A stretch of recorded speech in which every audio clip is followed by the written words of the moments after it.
Boa tarde, sexto ano História, né? Hoje a gente vai fazer uma revisão de História. Eu quero fazer a revisão o mais rápido possível aqui, viu, para vocês. Olha, a gente vai falar aqui praticamente sobre o feudalismo. Acho que tudo aqui vai ser, praticamente tudo, né? Vai ser sobre o feudalismo. E eu queria que vocês prestassem atenção, certo? A gente vai começar aqui no capítulo 8, né? Que é a revisão do capítulo 8. E eu vou logo lá para essa parte aqui, que é a parte que nos interessa, ó, que é sobre essa questão dos compromissos feudais, né? Gente, antigamente os senhores feudais, né, que eram chamados de sucerano, eles tinham os vassalos. Quem eram os vassalos? Geralmente os vassalos eram cavaleiros, pessoas que estavam a serviço do sucerano, entendeu? Consequentemente, existia também o rei que também era o sucerano. E os vassalos do rei eram geralmente os barões, os senhores feudais, né, que são os barões. E era como se fosse uma escala, né? O rei era o sucerano, os senhores feudais e os barões, que eram as mesmas pessoas, eram vassalo do rei. Consequentemente, os senhores feudais, que eram os barões, eles também tinham seus vassalos, que eram os cavaleiros. Às vezes, os cavaleiros também tinham outros vassalos para eles. Então, existia essa divisão em classe social, né? Isso era uma característica do sistema feudal, certo? Gente, agora vocês vão lá para a página 138. Eu, aliás, é, nós estamos na página 138, né? Desculpa, nós estamos na página 138. Aí nós vamos aqui um pouquinho mais para baixo, que fala aqui da homenagem, né? A homenagem. Essa homenagem, gente, ela era feita às vezes numa igreja, num castelo do senhor feudal, certo? E era feito tipo um pacto entre o senhor, entre o sucerano, que era chamado, o senhor feudal, o barão, né, que era chamado de sucerano, e o vassalo. E esse compromisso que ele estabelecia em ser fiel ao senhor feudal, que era o sucerano, né, a defender, se fosse preciso entrar numa guerra, entrar para defender o sucerano, né? E o sucerano também estabelecia uma certa fidelidade com ele. Lá estabelecia-se os vínculos, né? Iria doar terras para ele, também iria proteger, se fosse necessário, intervir em algum processo, em alguma coisa. Isso era chamado de investidura, certo, gente? Pontozinho legal que eu queria que vocês vissem aqui na página 139, um pouquinho mais para frente, né? Que fala sobre o castelo, né? O castelo é uma moradia típica, né? De cavaleiros, de nobres, né? Então o castelo era muito grande, o castelo ele coordenava toda aquela região que ficava ao redor dele. O castelo era um local que tinha um calabouço, o castelo tinha uma ponte, né, que essa ponte dava acesso ao castelo, só era uma entrada que o castelo tinha. Às vezes ele tinha uma saída, que também podia ser uma entrada, pelo porão, por debaixo do castelo, que era por onde a água corria também os detritos que vinham do castelo, né? E assim, gente, todo mundo que morava ao redor do castelo, eles pagavam impostos ao senhor feudal, que era o sucerano, né? Eles plantavam as suas coisas, né? Feijão, milho, soja, trigo, criavam animais, e tudo que eles produziam, eles davam uma parte ao sucerano, ao senhor feudal, ao dono da terra, né? Ao barão, aquele cara que mandava em tudo, né? Gente, quando você vai mais para frente, tem o senhorio e a servidão camponesa. As pessoas que moravam na propriedade do senhor feudal, né? A gente tem aqui uma imagenzinha, né? Que tem o castelo dele e as pessoas, os servos trabalhando, as pessoas, os moradores que moravam no pequeno reino, né? Eles tinham que pagar impostos, eles pagavam os impostos do moinho, eles tinham a terra, uma terra chamada senhorio, né? Que era uma terra reservada para o senhor feudal, né? Eles tinham que trabalhar nessa terra durante 2 dias na semana ou 3 dias, né? Essa terra só era do barão, só era do senhor feudal. As terras de uso comum geralmente eram as terras que eles plantavam, né? As terras que eles produziam seus alimentos, tal, né? Então existia essa relação. Olha, quando você vai aqui mais para frente, na página 141, você vê aqui os tipos de impostos que eram pagos, né? Ao senhor feudal, os tributos, né? Os camponeses trabalhavam nos senhorios em regime de servidão, sendo conhecidos como servos. Em troca da parcela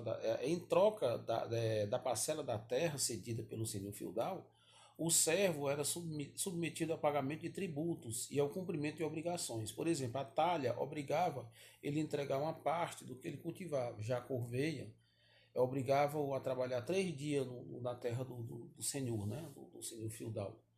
Então a corveia era um tributo que ele pagava trabalhando para o senhor na terra do senhor. A talha já era uma parte do que eles produziam. Gente, eu tinha até colocado essa parte aqui na 141 ainda, que fala da sociedade feudal. Sobre esse tal de bispo, Adalberto, né? Adalberto de Laon. Ele falava, assim, gente, vou dar aqui um zoom para você ver, né? Ele falava que a sociedade ela era dividida em 3 partes. E existiam 3 tipos de pessoas, né? Existiam aqueles que deveriam rezar por todos, né? Que eram os monges. Os que tinham a função de guerrear, que eram os cavaleiros, e defender a sociedade. E os que deveriam trabalhar para produzir os alimentos, que eram os camponeses, né? Eram, no caso, os clérigos, os nobres e cavaleiros e os camponeses. No caso, repetindo aqui, clérigos, nobres e cavaleiros. Os nobres eram geralmente os barões, os cavaleiros também faziam parte dessa nobreza, né? E os camponeses, que era a classe mais baixa que tinha, certo? Gente, a minha revisão hoje vai ser rapidinha, a gente não vai demorar muito não, certo? Nós temos aqui as cruzadas. Qual foi o objetivo das cruzadas? As cruzadas foram feitas, organizadas pela Igreja Católica no século XI, para tentar expulsar os muçulmanos que tinham invadido a cidade santa, que era Jerusalém. Os muçulmanos foi um povo que começou a pregar uma nova religião, o islamismo, uma religião também monoteísta, assim como o catolicismo, assim como o judaísmo, o cristianismo e tal, mas só que pregava com umas regras um pouco diferentes. Esse povo era um pouco diferente, era mais rigoroso em certos aspectos, sem contar também que pela Bíblia, a gente analisando pela Bíblia, dá a entender que esse povo era inimigo dos judeus, né? Do judaísmo. São filhos de Abraão também, mas eles invadiram a cidade santa, a cidade cristã, Jerusalém, que é onde Jesus nasceu, morreu, pregou o evangelho e tal, né? Então, os cristãos têm nessa cidade como uma cidade sagrada. E os muçulmanos tinham invadido no século VI, século VII, por aí, essa cidade. E depois o Papa começou a fazer a organização para poder expulsar esse povo, né? Que foi, por exemplo, o Sacro Império Romano Germânico, né? Que foi uma das primeiras cruzadas, veio nessa época, né? Pouco tempo depois no caso, o rei Ricardo, pouco tempo depois dele assumir o trono, né? Aí foi organizado uma das cruzadas, né? Que já tinha sido feito porque a primeira foi no ano 1096, se eu não me engano, Papa Urbano II.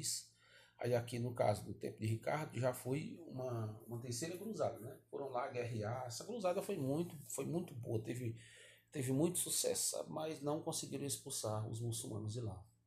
Outro pontozinho aqui que eu quero que você veja logo, eu fui aqui um pouco para frente, né, na 145, e fala do processo de canonização. Você lê aí mais ou menos o que é o processo de canonização, né? A Igreja Católica ela costuma organizar uma seleção entre as pessoas que fizeram milagres, pessoas que tiveram um bom desempenho, né, dentro do cristianismo, dentro da pregação do Evangelho Católico, pessoas de bem, pessoas que viveram para pregar o Evangelho de Cristo, e selecionar essas pessoas, analisar os milagres e depois fazer a canonização, que é a santificação da pessoa, certo? Você examine isso aí, tá bom? Olha aqui o que você tem que analisar também na 146, o combate aos hereges. Quem eram os hereges? Eram as pessoas que discordavam das regras da Bíblia. Todo mundo que fosse contra as regras bíblicas, os dogmas da Igreja Católica, eram punidos pelo Tribunal da Santa Inquisição, certo? Aqui, ó, tem, eu não sei se vai falar aqui desse detalhe, né? Do jeito que eu fiz aqui, mas você vai ver, você lendo esse pontinho aqui, você vai ver o que é mais ou menos o Santo Ofício, né? Que foi em 1213, né? O Papa Inocêncio III convocou o Concílio de Latrão, que reuniu autoridades da Igreja Católica, foi considerado o mais importante da Idade Média e da história, né, da Igreja Católica. Lá, gente, foi criado um tribunal, né? Um tribunal de punição para as pessoas que fossem consideradas herege. Herege é aquela pessoa que discorda, que blasfêmia contra a Bíblia, contra Deus, contra as regras de Deus, né? Então, a Igreja Católica estabeleceu o Santo Ofício, o Tribunal do Santo Ofício, e punia as pessoas, matava, queimava, enforcava, prendia, torturava, né? Infelizmente, durante muito tempo a Igreja Católica fez isso, certo? Então, gente, boa tarde para vocês. A revisão vai ser só isso mesmo, certo? Não tem muito conteúdo, o conteúdo só é esse daí mesmo. Tem tudo para tirar numa boa nota nessa prova. Espero que vocês assistam esse vídeo, se inscrevam no canalzinho, ajude a gente a crescer para poder manter esse canal, porque por enquanto eu estou fazendo essas revisões por aqui. Na hora que eu ver que não dá mais certo, eu continuo na sala de aula mesmo, tá bom? Valeu!